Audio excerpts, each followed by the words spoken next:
আসসালামু আলাইকুম। কেমন আছেন সবাই? আমার চ্যানেলের নতুন একটি ভিডিওতে আপনাদের স্বাগত জানাই। শীতের দুপুরে যে কোনো ভর্তা খেতে গরম ভাতের সঙ্গে খুবই ভালো লাগে। তো আজ আপনাদের সঙ্গে বেগুন ভর্তা রেসিপি শেয়ার করব, আর তার সঙ্গে হবে কালবোশ মাছের ঝাল। তো প্রথমে এই বেগুনটা দেখুন উল্টিয়ে পাল্টিয়ে সব দিক লো ফ্লেমে ভালো করে পুড়িয়ে নিয়েছি। বেগুনটা ঠান্ডা হতে থাক। আর এবার কালবোশ মাছের ঝালটা বানিয়ে নেব। তার জন্য মাছে এবার লবণ আর হলুদ গুঁড়ো দিয়ে খুব ভালোভাবে মাখিয়ে নেব। কড়াই গরম হয়ে গেছে, তেল গরম করে মাছগুলো ভাজতে দেব।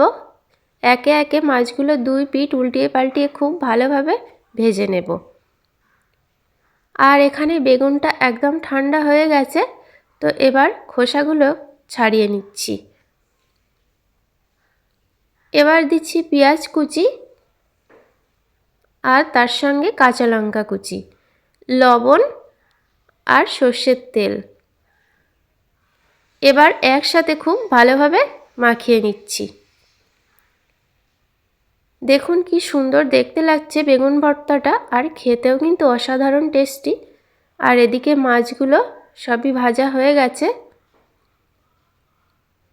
ওই তেলেই রান্নাটা করে নেব। তো এবার দিলাম পেঁয়াজ আর কাঁচা লঙ্কা কুচি। পেঁয়াজটা ভেজে নিয়ে এবার দিচ্ছি আদা রসুন বাটা। আদা রসুন বাটা দিয়ে পেঁয়াজের সঙ্গে একটু ভেজে নিলাম।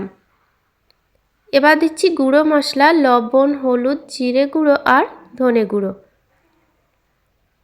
সব মশলাগুলো একসঙ্গে কষিয়ে নিচ্ছি। মশলা কষানো হয়ে গেছে, এবার পানি দিলাম। এবার ঝোলটা ফুটে ওঠার জন্য অপেক্ষা করব। তো ঝোলটা ফুটে উঠেছে, 5 মিনিট লো ফ্লেমে রান্না করে নেব, পেঁয়াজটা যাতে গলে যায়। 5 মিনিট পর ভাজা মাছগুলো দিয়ে আরও 5 মিনিট রান্না করে নিলেই মাছের ঝালটা রান্না হয়ে যাবে। তো আজকের ভিডিওটা এ পর্যন্তই। ভিডিও ভালো লাগলে অবশ্যই লাইক করবেন আর আমার চ্যানেলটি সাবস্ক্রাইব করবেন। সবাই ভালো থাকবেন, সুস্থ থাকবেন।